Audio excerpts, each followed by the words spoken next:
하나님의 사랑과 축복이 가득한 우리 모든 성도님들 다 되실 수 있기를 바라겠습니다.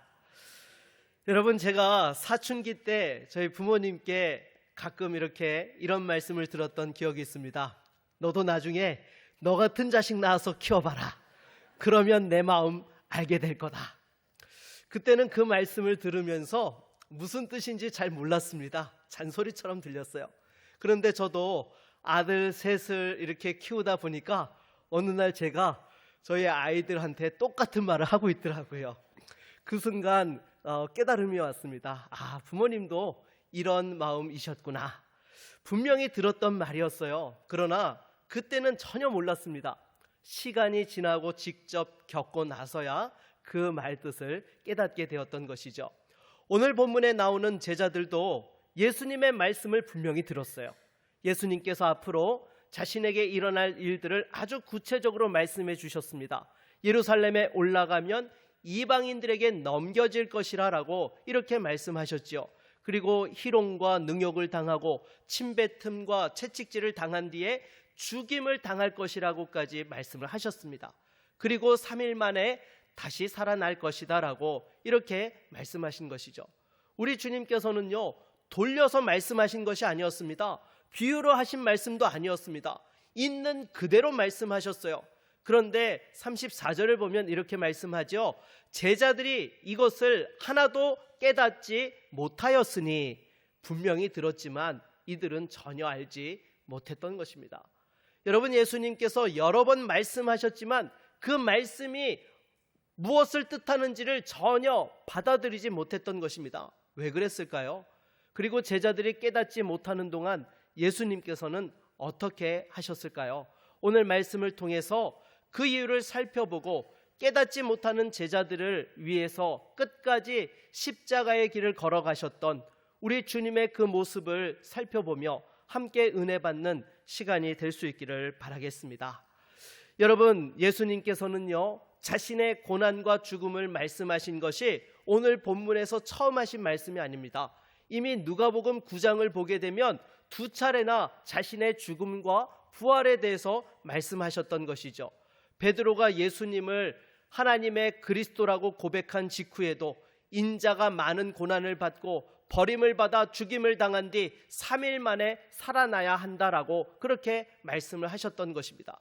그리고 오늘 본문에서 세 번째 이 말씀을 하고 계시는 거예요. 이번에는요, 이전보다 훨씬 더 구체적으로 말씀하셨어요. 우리 32절로 33절 말씀을 다시 한번 읽어보겠습니다. 인자가 이방인들에게 넘겨져 희롱을 당하고 능욕을 당하고 침뱉음을 당하겠으며 그들은 채찍질하고 그를 죽일 것이나 그는 3일 만에 살아나리라 하시되. 아멘. 여러분, 예수님께서 아주 분명하게 말씀하셨습니다. 그리고 앞으로 어떤 순서대로 이 일들이 진행될 것인지까지도 말씀해 주신 것이죠. 그리고 31절을 보면 예수님이 이렇게 말씀하십니다. 선지자들을 통하여 기록된 모든 것이 인자에게 응하리라. 여러분, 여기서 응하리라라는 말씀은요, 성취될 것이다, 완성될 것이다 라는 이러한 의미를 가지고 있습니다. 그러니까 예수님께 닥칠 그 고난은요, 예상치 못했던 사고가 아니었습니다. 하나님의 계획이 무너진 결과도 아니었어요. 선지자들을 통해서 미리 기록된 구원의 말씀이 예수님 안에서 성취되는 사건이었다라는 것입니다. 그런데도 제자들은 깨닫지 못했던 것입니다. 우리 34절도 같이 한번 읽어보도록 하겠습니다. 34절입니다. 제자들이 이것을 하나도 깨닫지 못하였으니 그 말씀이 감추었으므로 저희가 그 이르신 바를 알지 못하였더라. 아멘.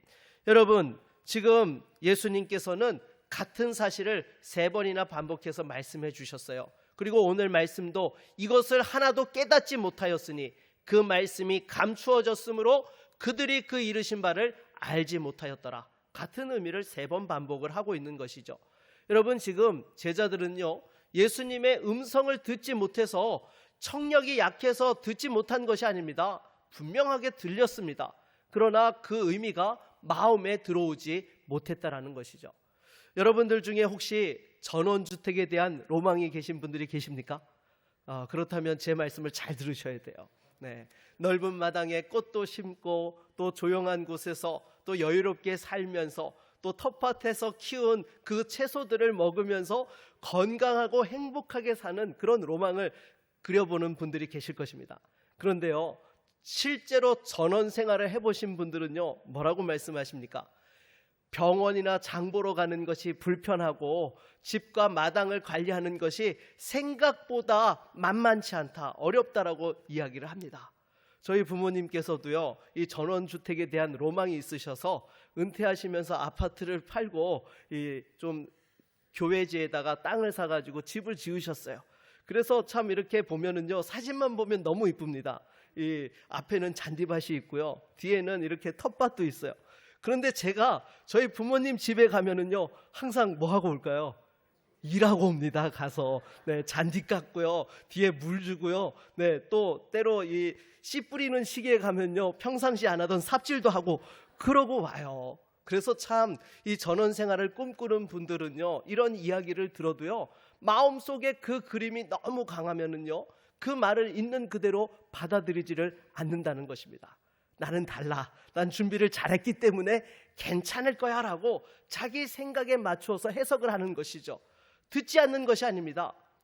자기가 가지고 있던 그림 때문에 아무리 옆에서 말을 해줘도 그 말뜻을 다르게 받아들인다라는 것이죠. 여러분, 제자들도 다르지 않았다라는 것입니다. 예수님께서 예루살렘에서 일어날 일들에 대해서 여러 차례 분명하게 말씀해 주셨지만 그들은 이미 자기들 마음에 그려놓은 영광의 그림대로 그 말씀을 받아들였다라는 것입니다. 여러분, 제자들은 예수님께서 예루살렘에 올라가시면 왕으로서 그 영광을 드러내실 것이라 기대했던 것이죠. 그래서 틈만 나면은요, 여러분 서로 뭐 했어요? 누가 예수님 우편에 앉을 것인가, 좌편에 앉을 것인가, 서로 어떤 자리를 차지할지에 대한 서열을 두고 다투었던 것입니다. 이스라엘을 억압했던 세력들을 물리치고 그 다윗의 왕국을 회복하실 것이기 때문에 예루살렘은 제자들에게는 승리와 영광의 장소였던 것이죠. 그러나 예수님께서 말씀하신 예루살렘은 달랐던 것입니다. 예수님이 말씀하신 예루살렘은 환영받는 자리가 아니었어요. 거절당하는 자리였던 것입니다. 왕관을 쓰는 것이 아니라 가시관을 써야 되는 자리였고요, 사람들의 박수를 받는 자리가 아니라 조롱과 침뱉음을 당하는 자리가 바로 예루살렘이었던 것입니다. 제자들이 기대했던 메시아와 예수님께서 걸어가셨던 그 메시아의 길 사이에는 너무나 큰 간격이 있었던 것이죠. 이들의 잘못된 기대가 말씀을 있는 그대로 받아들이지를 못하게 했던 것입니다. 그러나 누가는 그것만으로 설명하지 않습니다. 그 말씀의 의미가 아직 그들에게 감추어져 있었다라고 이렇게 말씀하고 있는 것이죠. 사랑하는 여러분, 이것은요, 제자들만의 문제가 아닙니다. 우리도 말씀을 듣습니다. 성경을 읽어요. 그러나 말씀을 듣는 것과 그 말씀을 있는 그대로 받아들이는 것은 다른 문제다라는 것입니다. 여러분, 우리도 이미 품고 있는 기대 때문에 말씀을 있는 그대로 받아들이지 못할 때가 있어요. 그렇다면 왜 우리는 말씀보다 자신의 기대를 더 강하게 붙드는 것일까요? 제자들이 예수님의 말씀을 깨닫지 못한 이유 가운데 하나는요, 그들이 원한 구원의 모습이 너무 강했기 때문이라는 것입니다. 그들은 모든 것을 버리고 예수님을 따랐어요. 그러나 그들이 기대했던 예수님은 고난받는 종이 아니라 무엇이었어요? 승리하는 왕이셨던 것입니다. 물론 예수님께서는 왕이십니다. 그러나 예수님의 왕권은요, 이 땅의 권력자들과 달랐습니다. 예수님은 다른 사람들을 희생시켜서 높아지신 분이 아니라 오히려 자기 백성을 위해서 자기를 내어주심으로 왕 되심을 드러내신 분이 바로 우리 주 예수 그리스도이셨던 것입니다. 제자들은 영광을 원했지만 십자가는 받아들이기 어려웠던 것입니다. 여러분, 우리도 다르지 않습니다. 우리도 구원을 받고 또 하나님의 도움도 원합니다. 문제 해결과 평안도 원합니다. 그러나 십자가가 우리의 죄와 자기 중심성을 드러낼 때는요, 우리는 불편해한다라는 것입니다.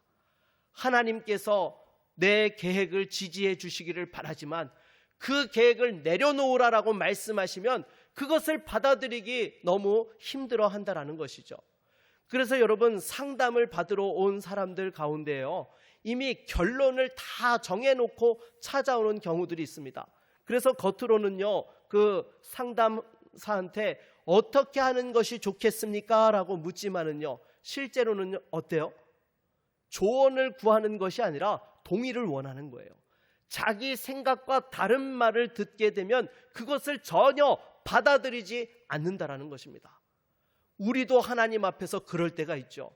주님, 어떻게 해야 합니까? 주의 뜻을 보여주십시오라고 우리가 기도하지만 속으로는 이미 어때요? 내게 정해놓은 답이 있어요. 결론이 있어요.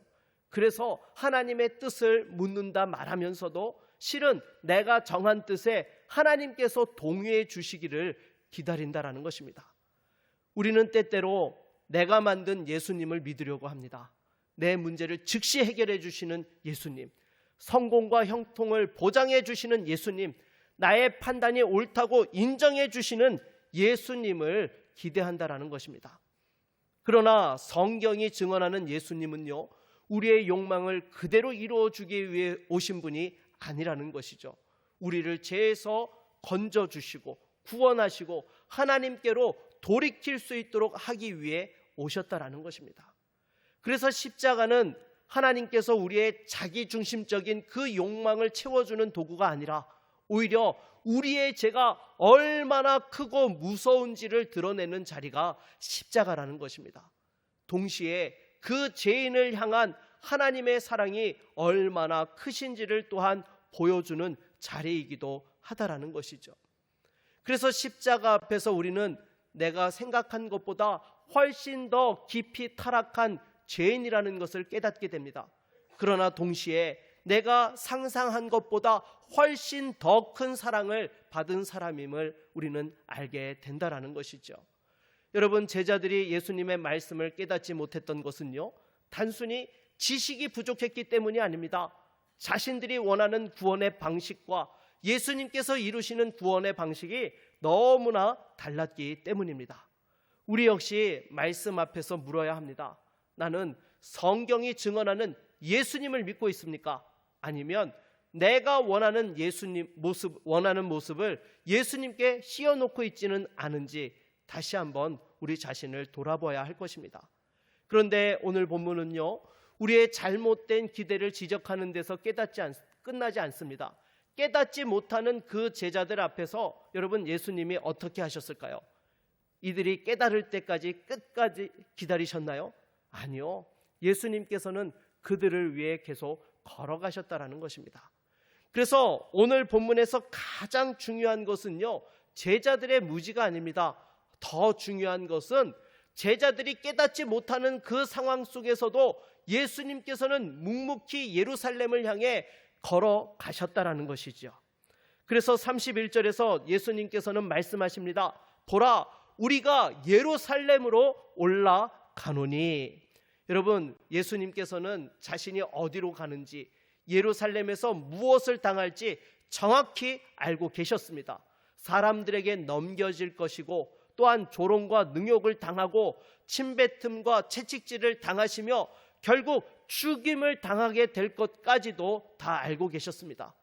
그럼에도 예수님께서는 그 발걸음을 돌리지 않으셨어요. 누군가에게 끌려가신 것도 아니었고요, 상황에 떠밀려서 어쩔 수 없이 가신 것도 아니었습니다. 아버지의 뜻에 순종하여서 스스로 그 길을 걸어가신 것입니다. 그리고 예수님께서는 자신이 붙잡히는 그 순간에 제자들이 흔들리고 흩어질 것까지도 아셨습니다. 또 베드로가 자신을 모른다라고 3번 부인할 것까지도 아셨던 것이죠. 그런데도 예수님께서는 제자들이 깨닫기를 기다리지 않으셨습니다. 그들의 믿음이 온전해질 때까지 십자가를 미루지 않으셨어요. 깨닫지 못하는 제자들을 위해서 묵묵히 예루살렘으로 가셨던 것입니다. 여러분, 이것이 바로 복음인 것입니다. 여러분, 복음의 중심은요, 제자들이 모든 것을 다 이해했다는 데 있지 않습니다. 제자들이 몰랐어도 예수님은 순종하셔서 그 일을 행하셨다라는 것이죠. 여러분, 그래서 우리의 구원의 토대는요, 내가 얼만큼 많이 알고 얼만큼 결단했는지에 따라서 이루어지는 것이 아닙니다. 우리의 구원은 오직 예수 그리스도의 순종 위에 이루어진다라는 것입니다. 여러분, 예수님께서는 단지 제자들을 사랑하셔서 고난을 참으신 것이 아닙니다. 그들의 죄와 불신앙을 대신 짊어지기 위해 십자가로 가셨던 것입니다. 우리가 알기도 전에 여러분, 주님께서 우리를 아셨어요. 우리가 주님을 찾기도 전에 주님께서는 우리를 찾아오셨습니다. 우리가 구원을 요청할 수조차 없는 죄인이었을 때에 그리스도께서 이미 우리를 위해 죽으셨습니다. 제자들은 모르고 따라갔지만 예수님은 알고 가셨습니다. 우리 옆에 있는 분들과 이렇게 한번 인사해 보도록 하겠습니다. 주님은 우리를 위해 끝까지 가셨습니다. 네. 그렇다면 예수님께서 끝까지 걸어가신 그 길은요, 단지 비극적인 죽음의 길이었습니까? 아니요. 그 길은 이미 기록된 하나님의 구원을 성취하는 길이었다라는 것입니다. 그래서 예수님께서 당하신 고난만 바라보면 여러분, 십자가는 실패처럼 보입니다. 예수님이 넘겨지고 조롱당하고 침뱉음을 당하고 채찍질에 결국 죽으셨습니다. 세상의 기준으로 보면 명백한 패배인 것입니다. 그러나 예수님께서는 자신의 고난을 실패라고 말씀하지 않으셨습니다. 선지자들을 통하여 기록된 모든 것이 인자에게 응하리라. 여러분, 이사야 선지자는요, 오래전에 고난받는 종에 대해서 예언을 했습니다. 그는 멸시를 받아 사람들에게 버림받을 것이고 우리의 질고를 지고 우리의 슬픔을 당할 것이며 그가 찔림은 우리의 허물 때문이고 그가 상함은 우리의 죄악 때문이다 라고 말씀했던 것입니다. 선지자들을 통해서 기록된 이 말씀들은 예수님의 십자가에서 성취되었습니다. 예수님께서는 정치적 상황에 휘말려서 뜻하지 않게 희생되신 것이 아니었습니다. 죄인을 구원하시려는 그 하나님의 뜻에 순종해서 자신을 내어 주셨던 것이죠. 십자가에서 예수님께서는 우리의 죄값을 담당하시고 하나님과 죄인의 화목을 이루어 주셨던 것입니다. 그러나 예수님의 말씀은요, 죽음에서 끝나지 않습니다. 3일 만에 살아나리라. 본문에 기록된 고난의 목록은 길고 잔혹하죠. 넘겨지고 희롱당하고 능욕받고 침뱉음을 당하며 채찍질에 죽음까지 이어집니다. 그러나 마지막 단어는 죽음이 아니었습니다. 바로 무엇이었습니까? 부활이었다라는 것이죠. 사람들은 예수님을 죽였지만 하나님께서는 예수님을 다시 살리셨습니다. 예수님께서는 십자가에서 우리의 죄를 담당하셨고 부활하심으로 죄와 사망을 이기신 그 승리를 드러내고 확증해 주셨던 것입니다. 여러분, 십자가는 실패가 아니었습니다. 죄인을 살리시는 그 하나님의 구원이 성취된 자리였던 것이죠. 부활은 그 구원이 참되다라는 하나님의 선언이었던 것입니다. 그래서 성도는 바로 이 십자가와 부활을 함께 바라보아야 되는 것이죠. 십자가 없이는 여러분 절대 죄사함이 없습니다. 부활이 없이는 영원한 생명의 소망을 품을 수 없습니다. 예수님께서 우리 죄를 위해 죽으셨고 우리를 의롭다 하기 위해 살아나셨던 것입니다. 그러기에 여러분, 우리의 구원은요, 흔들리는 감정 위에 세워지는 것이 아닙니다. 상황이 좋아질 거라는 막연한 기대 속에 세워진 것도 아닙니다. 우리의 구원은 바로 이 기록된 말씀대로 죽으시고 다시 살아나신 예수 그리스도의 그 완성된 사역 위에 세워져 있다라는 것입니다. 그런데 여러분, 한 가지 질문이 남습니다. 이렇게 분명한 구원의 사건을 우리는 어떻게 깨닫고 믿을 수 있게 되는 것일까요? 여러분, 정신을 바짝 차리고 더 열심히 생각하면 그 구원의 은혜가 깨달아지나요? 성경을 더 많이 읽고 지식을 쌓으면 저절로 깨달아지는 것입니까? 물론 여러분, 하나님 말씀을 부지런히 읽어야 됩니다. 또 예배 가운데 우리가 집중해서 예배해야 됩니다. 그러나 여러분, 그러한 것만으로 충분치 않다라는 것이죠. 당장의 제자들을 보십시오. 이들은요 3년 동안이나 예수님과 함께 다녔습니다. 그냥 다닌 것이 아니죠. 매 시간 주님과 동행하면서 함께 먹고 마시고 자고 그 가르침과 하나님의 그 기적의 역사의 현장 속에 함께 했던 사람들이 바로 제자들이었던 것입니다. 그럼에도 십자가의 의미를 깨닫지 못했던 것이죠. 여러분, 같은 글을 보고 있어도요 시력이 여러분 초점을 제대로 맞추지 못하면요 여러분 읽을 수가 없습니다. 그래서 나이가 들면은요 이 안경 안 쓰던 사람도 뭘 쓰게 돼요? 네, 돋보기 안경을 쓰게 돼요. 왜요? 이 초점을 맞춰야지만 글이 제대로 보이기 때문이죠. 그래서 필요한 것은요 더 많이 보여주는 것이 아니라 이 안경을 통해서 눈이 밝아지도록 하는 것이 필요한 것입니다. 제자들에게도요 여러분 지금 말씀이 부족했던 것이 아니에요. 그 말씀이 깨달아지도록 마음이 열리는 영적인 안경, 은혜가 필요했다라는 것입니다. 누가복음 18장에서는요 이 말씀이 제자들에게 감추어져 있었습니다. 그러나 여러분 누가복음 24장을 보게 되면 부활하신 예수님께서 그들의 마음을 열어서 성경을 깨닫게 해 주셨던 것이죠. 엠마오로 가던 두 제자가 부활하신 예수님과 함께 걸으면서도 처음에는요 어떻게 했습니까? 예수님이 누구신지를 전혀 알아보지 못했던 것입니다. 그러나 예수님께서 모세와 모든 선지자의 글로 시작하여서 성경 전체에서 자신에 관해 기록된 말씀을 풀어주셨던 것이죠. 그리고 성령께서 임하시니까 제자들은 자신들이 깨달은 그 십자가와 부활을 담대히 증언하게 되었던 것입니다. 이전에는 십자가를 이해하지 못했습니다. 그러나 이제 그들은 십자가에 못 박히신 예수님이 주와 그리스도가 되신다라고 선포하였던 것입니다. 무엇이 이들을 변화시켰던 것입니까? 제자들의 머리가 갑자기 좋아진 것입니까? 여러분, 그것이 아니죠. 부활하신 주님께서 그들의 영안의 눈을 열어주시고 마음을 열어주셨기 때문이라는 것입니다. 하나님께서는 우리가 말씀을 읽고 듣고 배우는 가운데에 우리 영안을 열어주시고 마음을 열어주십니다. 그래서 여러분, 우리가 부지런히 말씀 앞에 나아가되 내 인간적인 지혜와 지식으로 말씀을 보는 것이 아니라 성령의 도우심을 구하며 그 말씀 앞에 나아가야 된다는 것입니다. 우리에게 필요한 은혜도 같습니다. 우리가 성경의 내용을 알고도 그 은혜에 감격하지 못할 수 있습니다. 십자가를 오래 들어 익숙해졌지만 정작 그 십자가가 나를 위한 것임을 깊이 깨닫지 못할 수 있다라는 것입니다. 그래서 여러분, 우리는 기도해야 돼요. 주여, 말씀을 읽고 들을 때 제 영안의 눈을 열어주십시오. 제가 원하는 예수님이 아니라 성경이 증언하는 예수님을 보게 해 주십시오. 십자가가 하나님의 능력이며 지혜라는 사실이 내 마음 뼛속 깊이 믿어지게 해 주시옵소서.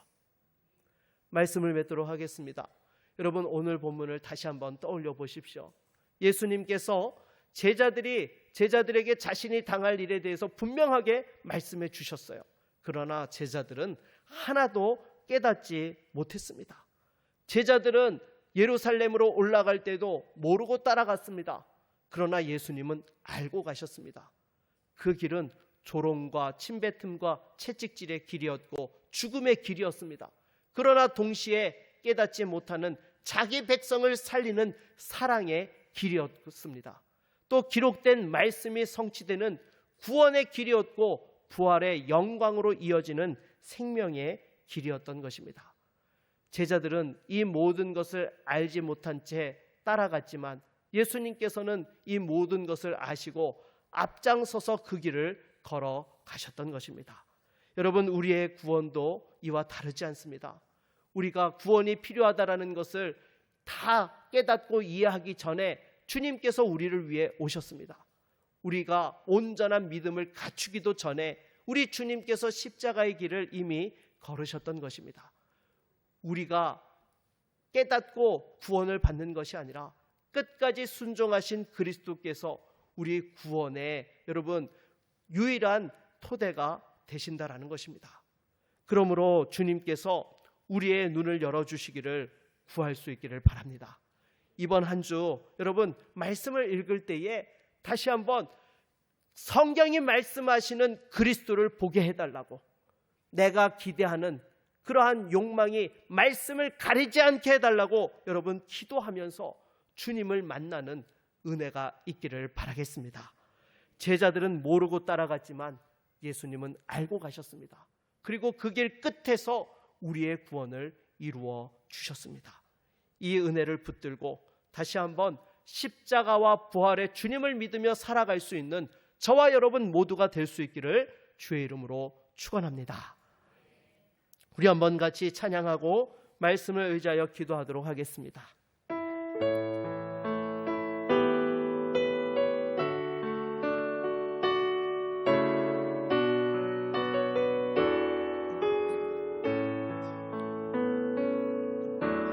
수마보이신 생명의 길, 나 주님과 함께 상한 마음을 드리며 주님 앞에 나가리. 나의 의로움이 되신 주, 그 이름 예수, 나의 길이 되신 이름 예수.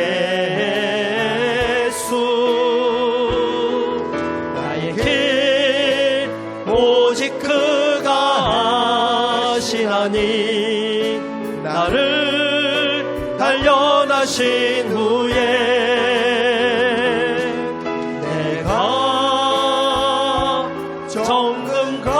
정금같이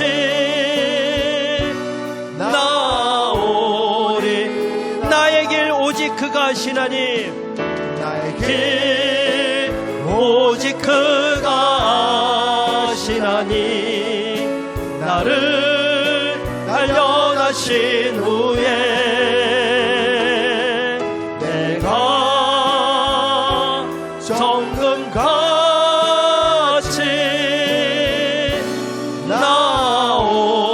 한 번 더 고백합니다. 나의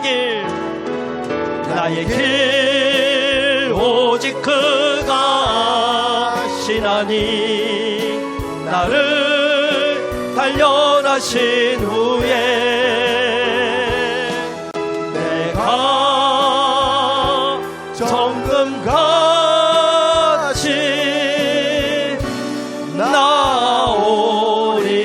나오리라.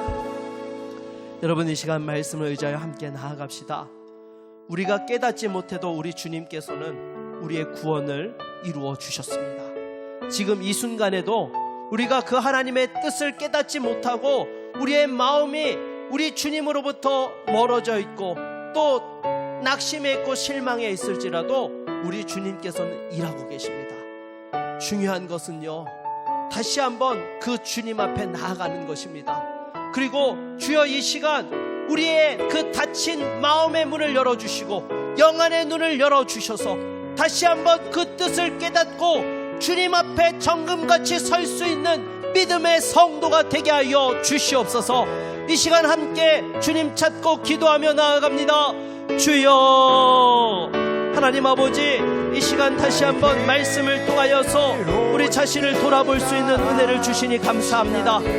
제자들은 예수님과 3년 동안이나 함께 먹고 마셨음에도 그 가르침을 배웠음에도 십자가와 부활의 의미를 깨닫지 못하였지만 우리 주님께서는 묵묵히 그 예루살렘을 향하여 나아가셨고 십자가를 지시고 죽으셨다가 부활하심으로 다시 한번 우리의 영원한 구원을 이루어 주셨습니다. 하나님, 이 시간 다시 한번 그 은혜에 감사하며 나아갑니다.